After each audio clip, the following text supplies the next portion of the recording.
Why are you here? You're here to outwork. You're here to outtrain. You're here to win.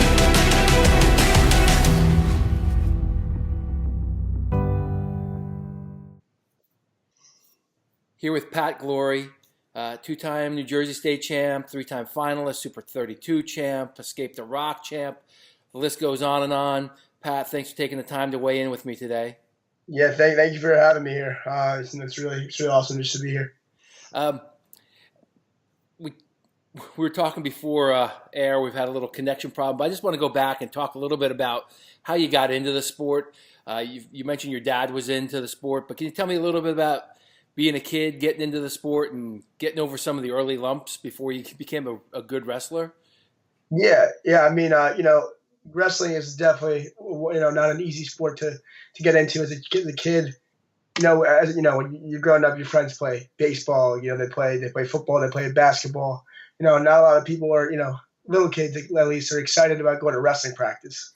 Right. So that's one of the things that you got to kind of get used to and get adjusted to. In a young age. If you really want to be successful at later in life. So I guess it really started in like kindergarten, first grade ish. Around that time, and my dad got me into wrestling, and it wasn't really I liked it. I liked competing, one versus one, shaking hands and it just being you versus the other guy in the middle, same weight. I was always a small little kid, so kind of I guess having that size to size, kind of in football I get killed by a guy that's 3 times as big as me, and I was like, okay, might as well go out and wrestle a guy that's the same size as me. At least I'll have a chance. So I guess third grade was really when it kind of like kick-started, the whole me and wrestling thing. But that like entered me in the state tournament in the youth New Jersey State tournament in third grade, and just to see how I did. He didn't really expect me to do, whatever, but I wound up taking second in the state, and he kind of like realized I had a real talent for it, and that's when I started going to clubs and doing all the extra stuff. So you like the one-on-one competitive nature as a kid. Not a lot of guys who are really good at youth wrestling at that age stick with it. So Yeah. Has what you liked about the sport changed over time, or has it always stayed the same? I think I think obviously it has changed a little bit. Because when you're growing up, I guess what is important to you is different. For now for me, and what's important is looking good at the end of the match. Not being a good sport. Looking like the right person.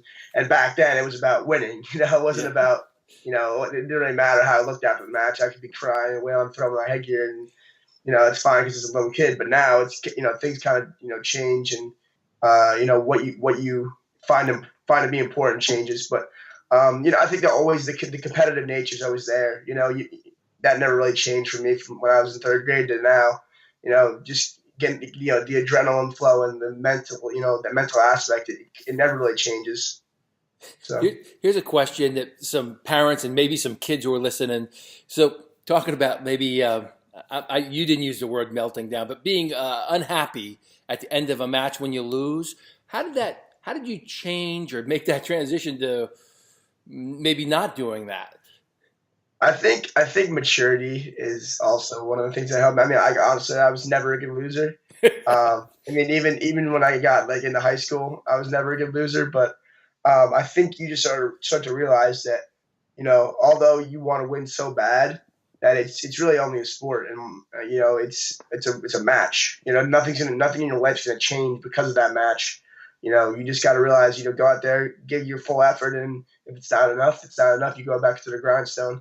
But if it is, you keep working and you keep getting better until, and the list just keeps going on and on. So you grew up wrestling in New Jersey. You said a small area, but you're right. Within an hour and a half, you've got some of the best wrestlers in the country. Yeah. And you have sought out top-level competitions. Tell me a little bit about your mental approach to the sport and how you view seeking out top competition. Yeah, I mean, you want to be the best, you got to beat the best. That's kind of the motto. So, you want to get national exposure. You want Flow Wrestling to like you. Go out to these national tournaments, knock off a couple of the top guys. You'll get on their radar. One of the things that I've been going to Super 32 since the 7th grade or 8th grade. So that's just one example of a tournament. Like that. That's one of the biggest tournaments in the country. You have to qualify to just even be invited to go. So a lot of kids once they get there, they kind of like freeze up. They're like, okay, wow, it's a big national tournament. You got a big stage. Full wrestling's filming me right now. I don't know how this is going to go. And they don't do as well as they expect to do. For me, it was, going into tournaments like that, it was more of like, there's no negative to this. You lose, no one even knew that you were there. You win, you make a name for yourself. You go out there and you knock off some of the top guys in the country. You get Flow Wrestling, putting your name up on their website. You Pack Glory knocks off whatever. It's just a cool thing, to have and you get people, calling you up, telling you, hey, good job, congratulations. It's a lot better than getting people calling you saying, oh, maybe next time. Right. So yeah, that's kind of like where my mind was at with that. But yeah. Can I ask you a follow up on that?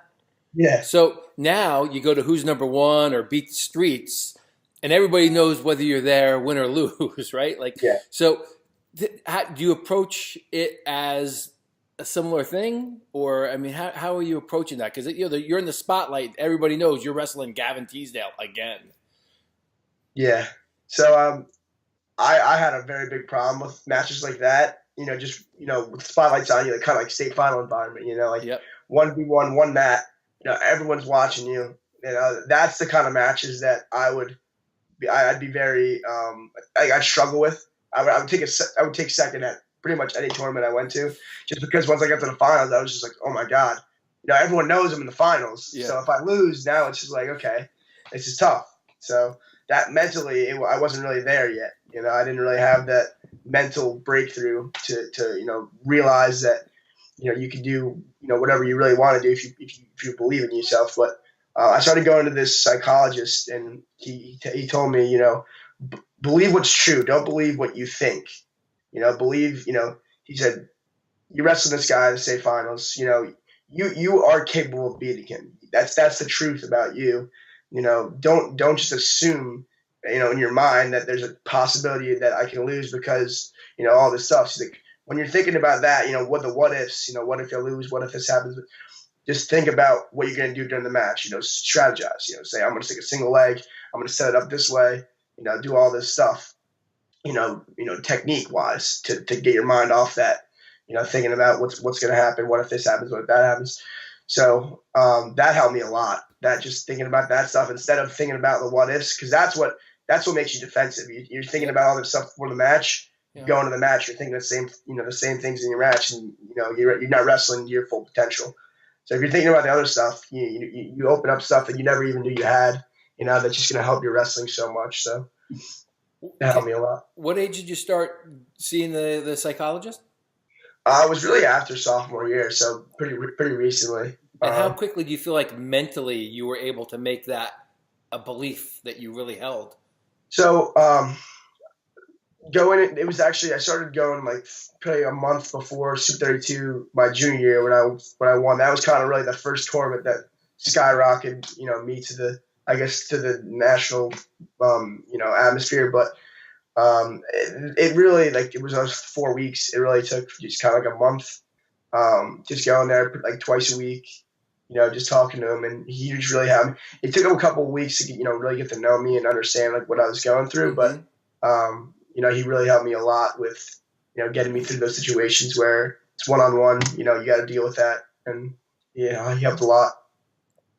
Here's a question for you, because it sounds like you've really developed the mental game. From the time you were in middle school to now, what else have you developed? Has all the traveling to challenging events, have you had to change your tactics or technique besides evolution as much as you have your mental game? Yeah, obviously, like technique is a huge part of the sport, along with the mental part. But it's really about consistency. You show up to practice twice a week. You know, how much better are you going to get compared to a guy that's going 5 times a week or 6 times a week?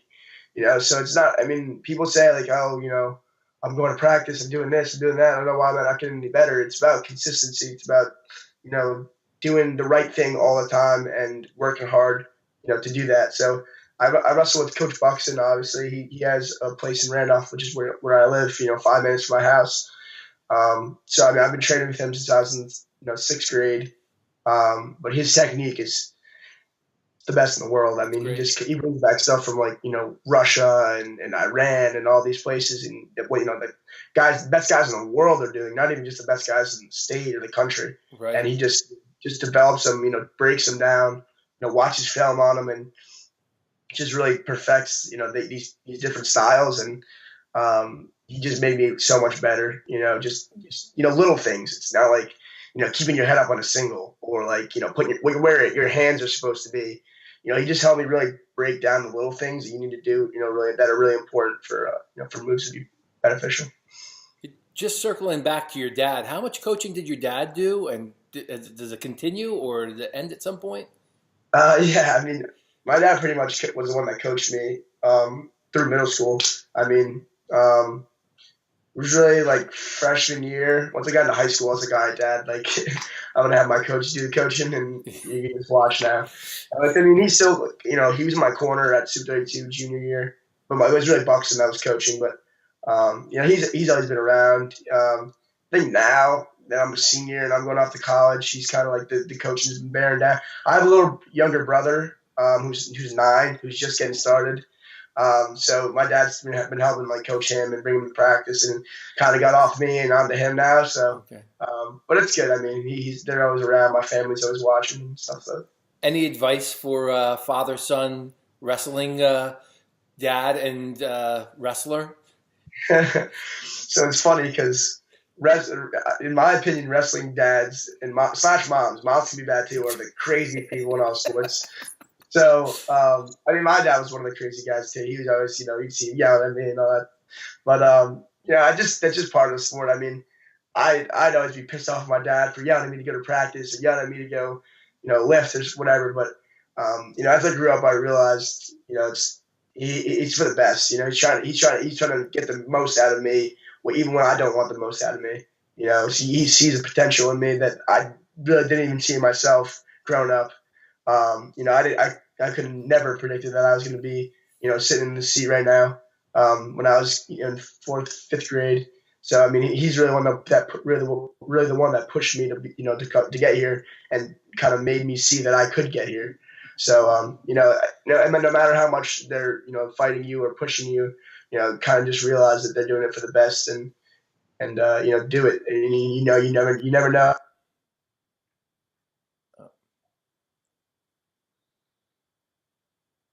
You there?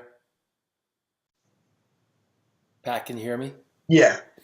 I lost you there for a second, but okay. So was there, the one thing I like to explore with dads and sons on this is there a point where your dad's recognition of how good you could be and pushing you became your own self-push? Do you remember that? Or has it just been kind of an integration slowly?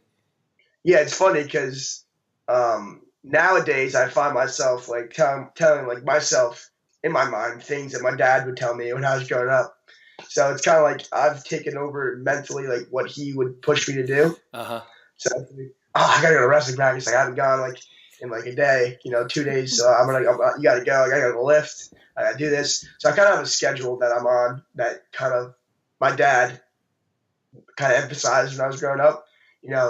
Get out of school, you go to lift, you come home, you do your homework, you eat, you go to wrestling practice, you come home, you do your more homework if you have to, and then you go to bed. That's kind of the schedule I had growing up, and it hasn't really changed much since, since middle school, elementary school. So, I guess it kind of has a little bit. Okay. So you're one of the top recruits in the country. Tell me, and recruiting, when I talk to wrestlers, they have pretty out there experiences from it was really stressful, glad it's over, or I enjoyed it. Tell me a little bit about your recruiting process and why you chose Princeton. Yeah, I mean, I love the recruiting process. It's really cool, getting like some of the biggest names in college wrestling to come to your house and like just really talk you up and kind of like kiss your ass, excuse my language a little bit, but it's really it was really a good experience. It was stressful at times though as well. I mean, there were times where it was really hard for me to like it was like, all right, coach, like thank you, but like I'm really not that interested. And would keep calling you, keep calling you, keep calling you, and it's just like. But then wrestling coaches are very persistent. Mm-hmm. They don't want to take no for an answer. So, but it's really cool. It's a really humbling experience. Just having these people where kids would die to have one of these coaches call you. So it's really cool. Really, it was really a great experience. So the reason I chose Princeton, I'll go into that a little bit, but so I had recruiting visits lined up for Cornell, Penn, and Princeton. That was kind of after I started the recruiting process pretty early, like sophomore year. I was really into Stanford. I applied there early. I didn't want to get in. So then it was kind of between Princeton, Penn, Cornell, Lehigh, UNC, UVA, a couple other schools. But I was really focused on the academics portion as well as the wrestling. So in my mind, I was looking for a school that could give me the best academics I possibly could have, along with a great wrestling experience where I would be able to win a national title and train with some of the best wrestlers in the world, and have fun at the same time. That was what I was looking for. That was I wanted a big campus. I didn't want like a little small campus like in the city. I didn't really want to be in the city. Uh-huh. So yeah, breaking it down, I went to Cornell for my first official. Fell in love with it. I loved Cornell. Cornell was awesome. The coaches were awesome. The kids were awesome. I had the kids on my recruiting visit that that were from my area. That kids that were committed. Gerard Angelo, Andrew Marola. So like kids that I knew. So it was really great. After that, I was ready to commit to Cornell, and my mom's like, okay, like just take your officials. Just relax. Went to Penn. The next week, had a great time there. Came back, wanted to commit to Penn. So it was kind of like everyone I went to, I was like, I'm ready to commit to Penn. Like, I'm ready to commit to whatever. But, once I got to Princeton, it was kind of a whole different feel. It kind of felt like I was at home. It was kind of like I was at my high school. Because I've been around Princeton, for so long. I've been going to the camp since my freshman year of high school. And, I've just been around the program. I know I have like 5 guys that were on my high school team that are on the Princeton roster right now. So it was kind of like just an easy transition. I get to hang out with the kids. So I have a kid from my school who's in my grade who's also going to Princeton next year to wrestle. And we have a kid that's a junior who's committed to the academic process at Princeton already. So it's just a great kind of like transition from my school to Princeton. Coach Ayers, Coach Dubuque, Coach Jackson, Coach Gray. I mean, they're all maybe I've seen the best coaching staff in the country, along with going to the best university in the world. I'm going to have guys that are studying, to be an astronaut, or people that are creating algorithms that are going to change the economy for the rest of our, for the rest of our lives for the next, century.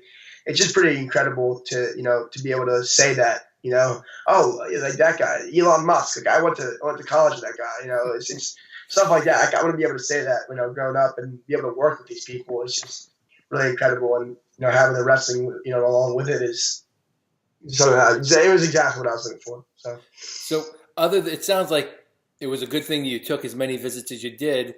Yeah. Any other advice for someone who is going through the recruiting process in the next year or two? Stay patient. That's because a lot of kids get really excited. It's an exciting time. You want to commit. You want to tell people that where you're going to college. But I would say be patient, because I know a lot of kids that commit early and they're like, oh no, like after the first year they're like, I do not want to go here. I'd rather go to this place, but I'm already committed. Then I have to deal with decommitting and then all that other stuff. So take your time with it. Coaches will stay patient. As much as they're pressuring you, they're going to say they want you. They're going to stay patient with you. As long as you keep expressing your interest if you're interested in a school. But another thing that I would say is don't beat around the bush. If you're not interested in the school, straight up tell them. That's the best thing you can do for the coaches. Don't be like, oh yeah, I'm going to blah blah blah. X university, and you have no intention of going there, but you feel you appreciate the coaches calling you, so you kind of respond to their text messages and kind of say that you're interested, even though you're not.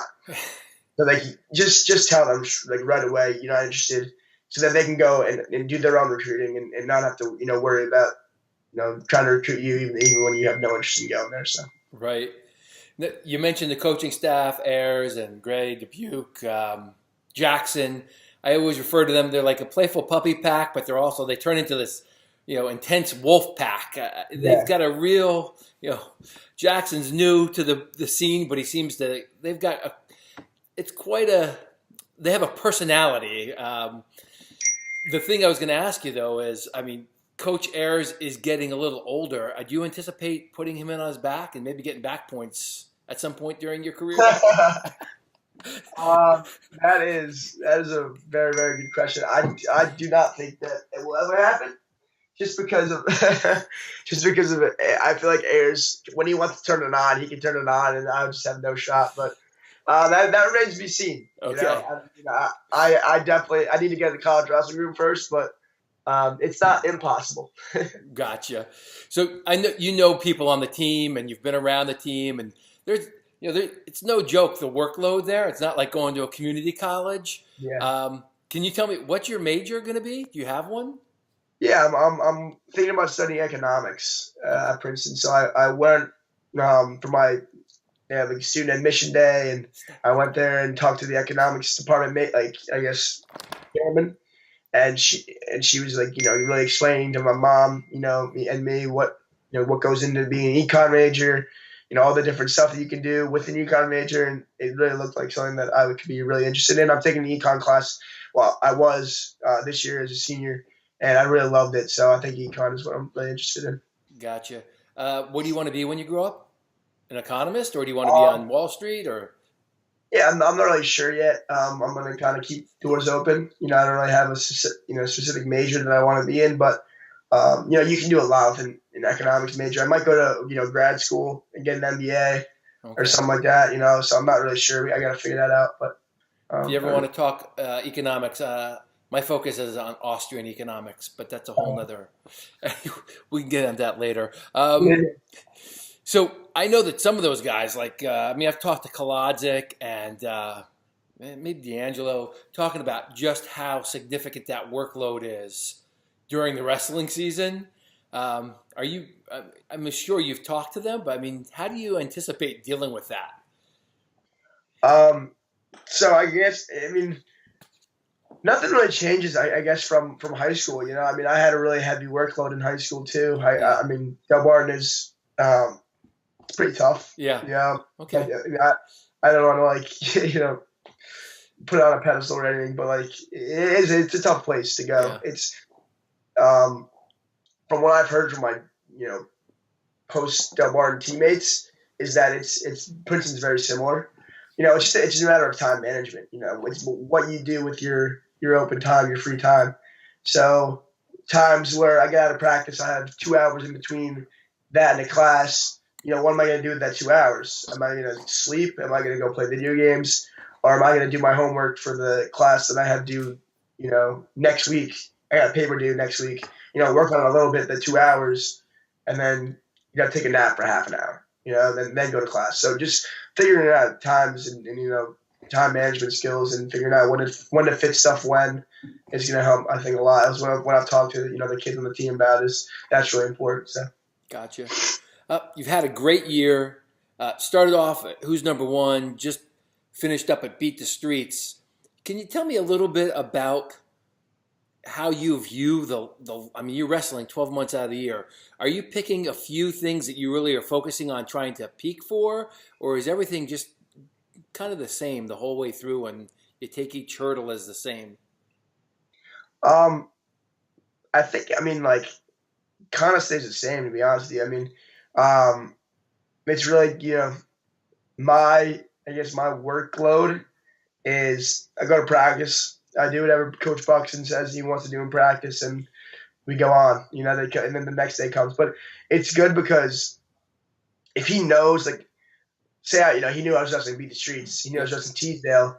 So, like, for weeks, he dedicated a week for just low singles, like how to defend low single. Yep. And when he knows I have a match coming up, like he'll like kind of like I guess schedule those practices around like me a little bit, and try to like get me to do stuff. Obviously not the whole practice, but like some stuff in practice will help me. And he's like, focus on this. This is for you. He's like, this is for you, and we'll work on that. But for the most part, it's just developing your offense more. Getting more stuff in your arsenal. Yeah. So I guess that doesn't really change. It's not like I'm just doing specific stuff for me, all the time in practice. It's just, doing different stuff, so. Anything different that you've wrestled Teasdale a few times here, and it's, I guess it's gone back and forth, but you've gotten the better of him. And most recently, do you think anything different when you've wrestled a guy a few times? It's funny because I'd never beat Teasdale going into who's number one. Yeah. And that was the least nervous match I wrestled out of the 3 weeks. Say that one more time. So I'd never beaten Teasdale up until who's number one this year, and that was the least nervous match of the 3 that I wrestled this year. Like I was loose, I was ready to go. I was like I was confident, Was that mental preparation or just something else? I just think that mentally, I just was like I was riding high. I just came off my first state title. Like I wrestled a pretty good Fargo. I got pinned by a kid who I was beaten by 8 points to third. So, but like I just was really, really confident. Like I just was like, okay, I can't lose right now. Like, I'm wrestling really well. My offense is getting set up really well. Teasdale has lost in this event 2 years in a row. Whatever. I just was really confident. So I kind of went out there and I guess he kind of dictated the match, but I was comfortable in every position that we were in. A lot of people say, oh, he got your legs so much. He's going to be so good in college because he gets your legs. I don't really know how true that is, unless if you can't finish, how good is it to get on the legs? Yeah. So, but I mean, I love that position. I'll like in practice, I'll just like let kids in my legs and try to funk out of it just to like get it, get used to getting in those weird positions that you might not get exposed to in practice. We got into some weird positions in that match. Yeah. But I mean, after that, after the first one was like the second match, it was at the Pittsburgh Wrestling Classic. Yep. And I was just not prepared for that match mentally or physically. I kind of was wrestling very scared. And I was very defensive the whole match, and he wanted to take me down with like 10 seconds left. And I remember walking off the mat, just like I should not have lost that match. Like there's no way I should have lost that match. So that was kind of eating at me. It was like mentally, it was like kind of like it was like inside, it was just kind of like just eating at me inside. So then after the third one came around, and hey, can I ask you one question? Yeah. So after the Pittsburgh Press Classic, how did you deal with that emotionally? I mean, you said you didn't feel like you should have lost the match, but was there any turbulence inside you? Yeah, there was a lot of like. It was definitely a driving motivator for me for that third match. My coach jokes around. He's like, "I'm surprised he took it." Like I'm surprised he took the third match because he already won. He got the second one, but it was kind of like just me kind of mentally, I was just kind of out of it. I mean, I don't really. That's really all I can say. So how do you bounce back from there to Beat the Streets mentally? Yeah. So honestly, it was kind of just like I'm not losing this match. Like I should not. I walked off the mat after the second one, just thinking. All I can think in my mind. I wasn't really like pissed. It was just more of like I should not have lost that match. I wasn't even really like mad. I just like. Should have lost that. I could have done more. Didn't do enough. But I knew in my heart that like I could have easily won that match. It was kind of just me, my mentality. And I hadn't gone to see. It's funny. I hadn't gone to see my psychologist before that match, and so I did before the Beast of the East match. Excuse me. And he helped me a lot, with the third one. Yeah. Sorry about that. Yeah, and going to the third one, it was just like I went back to my mentality of what's the truth about myself, what am I going to do tactically in the match to score instead of letting him just shoot on my leg and try to funk out of it. How I'm going to shoot, I'm going to set it up this way, and that's what I was thinking about compared to what happens if I lose? This is my last high school match. Right. We're in his home state. We're in Pittsburgh, right around his home town. A lot of people out here. Everyone's gonna boo me if I lose. Like all this stuff. I was going through my head. Wasn't going through my head for to beat the streets. So that's really helped me. Something in the championship or the champion's mindset. I always think when a champion loses, they think it's a mistake, right, on their part, usually. Is that kind of what you were saying? Like, yeah, all right. Yeah, that's exactly what I was saying. It wasn't really a mistake. It was more of just like in preparation, I didn't do enough. And it's funny because I kind of knew it coming going into that match. I was like, I didn't do enough. And that's another thing that kind of was a downside for me. Because if I was telling myself I'm prepared, I probably would have wrestled better. But I didn't think I did enough, And so because I didn't think that, I was thinking, okay, I didn't do enough. I'm probably not going to win this match because I didn't do enough. Even though I probably still could have won that match, Right. It was just because I thought to myself I didn't. That kind of screwed me a little bit. But is that because you thought you didn't give 100% effort in preparation? Maybe it was that. I just want to. Yeah, that's what I thought. Yeah. Okay. So it was because I didn't really train that hard for it. I mean, it was just after the state tournament. I just got back from Colorado. And I went to spring break in Colorado with my buddies. It was just my mind was wrestling. My mind was kind of shut off. Yeah. Then I came back and I was like, okay, got to turn it on again. And I had a week to train for it. I went down to wrestle with Coach Dubuque at Princeton every day. I was training hard, but you can't really train for a week and expect it to be at your full potential. Yeah. So that was okay, I only trained for a week. How good could I possibly be right now? Even though I only took 2 weeks off. It wasn't really I didn't take a month and a half off. Yeah. But I just still didn't feel right. You know. So. Gotcha. Now we've covered a lot of stuff, but just in case we have not covered this, what has been the biggest challenge? If it's the mental stuff, that's fine. But if it's something else, what's been the biggest challenge for you in wrestling? I think the biggest challenge for me was just honestly, it was the mental aspect. It was just for me realizing that I had the potential to be the number one guy. It was for my whole life, I didn't really believe that I could be that guy, and I think that's what. That's why I never really won anything until my junior year of high school. But I'd say that's the number one thing that I had to struggle with most. Right, was just overcoming. Not being in my mind throughout my whole life. I was kind of a second tier guy. Second in the state was kind of what I was. Maybe top 10 in the country. Maybe not. I'd be fine with that. But never the number one guy. And junior year, I kind of transitioned to that mentality and kind of changed my life forever. So that's kind of this. Following that up, what do you think is the greatest accomplishment that you've had in wrestling? Honestly, it kind of goes along with my biggest struggle. It's just, I guess, winning my first state title because it was so elusive. It was I'd never won a state title, and even in middle school, I think second 3 times in middle school, third twice. Just wrestling that thing 7 times, never won it. Come to high school, take second freshman year. It's kind of like deja vu. Take second sophomore year.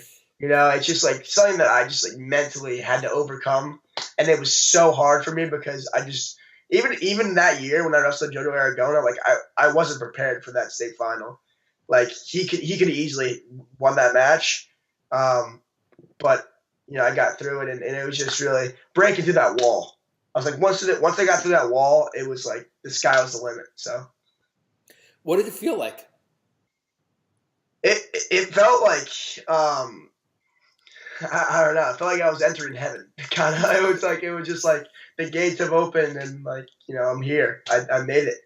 I could finally call myself a state champ, and make fun of the kids that made fun of me for taking second for 5 years in a row. Good. Gotcha. So since then, I mean, you've won a lot of stuff.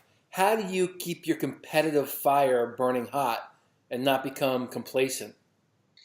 I guess it's because I want to keep winning. So it just once you get a taste. Okay. Once you get a taste of winning, you kind of want more and more and more and more and more. It's like obsession you have. A lot of people talk about that. A lot of the best wrestlers talk about it. It's an obsession. It's not really like it's not a hobby. It's not like okay, let's go to wrestling practice. Like that'll be fun. It's kind of like I need to go to wrestling practice so that I can win this match. And get to the top of the podium because like anything less. It's just not not good. It's not good. So is winning satisfying, or do you just ignore it so you can stay focused on the next thing? It's funny because like my mom always tells me, she's like you don't even look happy right now. Like you look pissed off, and I'm like I'm happy. It's just like I'm looking forward to the next big thing.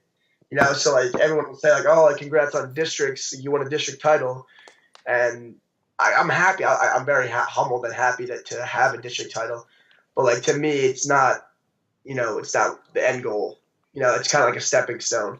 So like stepping stones, I'm happy about. I'm happy to make it to the next step, but I'm not thrilled. I'm not ecstatic about. I'm not at the top of the stairs yet. Is what I'm saying. Gotcha. If we were in the practice room watching you wrestle for a week, what kind of guy would we see?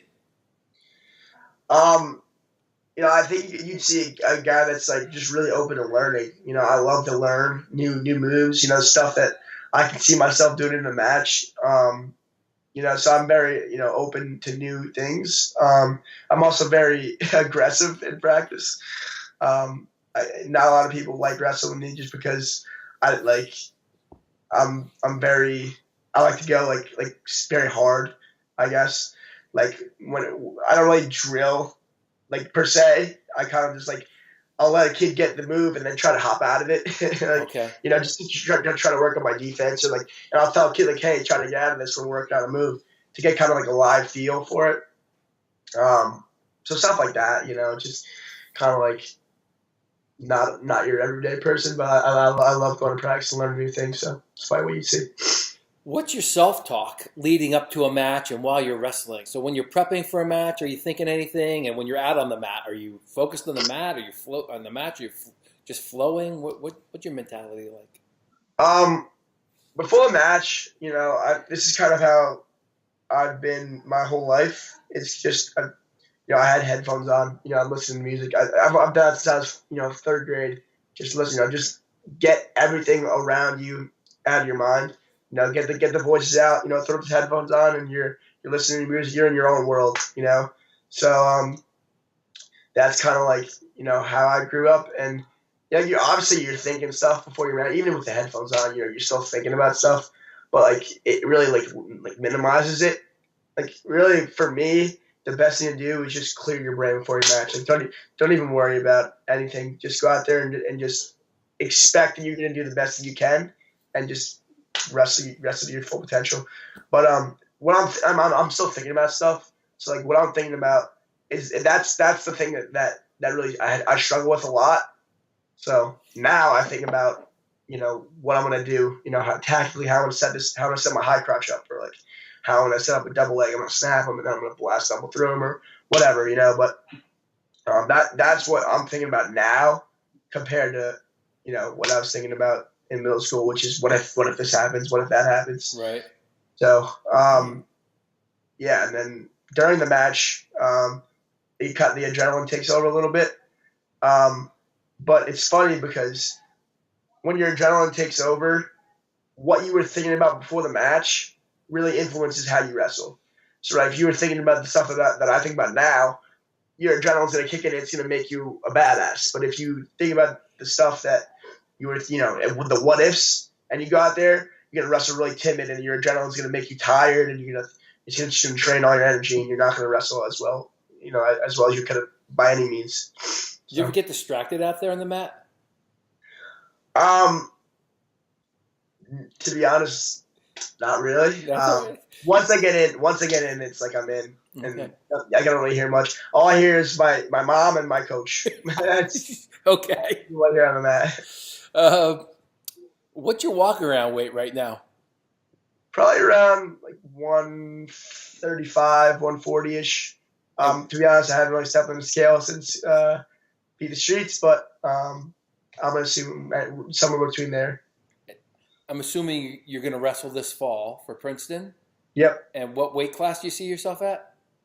They want me to go at 125. Okay. So they broke down the lineup for me, and I'm really excited about it. We're gonna be phenomenal. We have 2 or 3 guys taking gap years. Mike D'Angelo and Pat Darcy are taking gap years, so kind of opens up some spots for our younger guys. Yeah. But I mean, once we get those 2 guys back, my sophomore year, we're going to be killer. So, loaded. What historically has been your relationship with cutting weight? I mean, to be honest, I didn't really cut too much weight in middle school. Like I did for major tournaments, like dual meet tournaments or like Super 32 or whatever. I'd cut like 5-7 pounds. But like high school is when it really started. I think that's kind of when it really starts for everybody. Freshman year, I didn't really have to cut that much. I was weighing like 110, going 106. So it was just a matter of one practice. Sophomore year was probably the worst weight cut I've ever had to do for a full year. I was coming from like 129 to 113. So it was like it wasn't even about. Sophomore year was probably the worst wrestling year I've had in my entire life, but it taught me a lot because I would go into the wrestling room thinking, how am I going to get this weight off? And I wasn't thinking about getting better. So I'd wrestle, and this is every day. I'd wrestle for like 10 minutes and then go on the bike for the entire rest of the time to try to lose the weight. And I'd have to go in a sauna, and I'd almost miss weight. And it was just all-around stressful year. And by the end of it, the state final, I had the toughest state final that I've had throughout my 4 years, and I just wasn't prepared for it because I'd been cutting weight the whole year wrong. I would skyrocket up to 129 after weigh-ins, and I have to cut myself back down when I could have kind of just ate right the whole year, and not done it right. So that's another thing that helped me is my diet. I got on a diet sophomore or junior year after that year. And, it really helped me a lot. I got my weight down. I started really early, got my weight down really early, and it just helped my wrestling, the whole year a lot. So. Gotcha. We talked earlier about being part of the Buxton camp. He has tons of film. Have you ever thought about like this little game sometimes if weight and age didn't matter, who would you love to wrestle? Yeah, I mean, Buxton is he's a crazy character. But yeah, I haven't really thought about that. Buxton was a great wrestler. I probably wouldn't want to wrestle him now if he was younger. And I just meant he shows a lot of film of guys sometimes, or at least he used to, like Russians or old Americans. Oh yeah. I don't know. He likes this guy Fatsayev. I've watched. He was really good. He wrestled. I think he wrestled. I forget what American he wrestled. It might have been like Kenny Monday or something. But it just guys like those Russians. There's what's his name? There's a bunch of Russians who I'd like to wrestle. I forget. There's a guy a couple years ago who wrestled. Might have been Burroughs. But I haven't seen him on the circuit for a while. Yeah, now he's coach. I can't think of his name, but he's like a youth wrestling coach in Moscow. Oh, yeah. He doesn't want to wrestle Burroughs again. Yeah. I forget what his name is, but if you said it, I'd know it. But yeah, there's just a bunch of guys like that he shows me that I'm like, okay, yeah, that's cool if I get to wrestle him. Like that'd be awesome. Obviously they're older now, but Um, what do you love about the sport now? Um, there. I mean, I love everything about the sport. I mean, obviously, cutting weight is not something you can really love, but um, just the sport as a whole is just really amazing. The community, the wrestling community, is unlike any other. It's really tight knit. It's very, if you say you're a wrestler and you meet another wrestler, you can have a conversation for hours.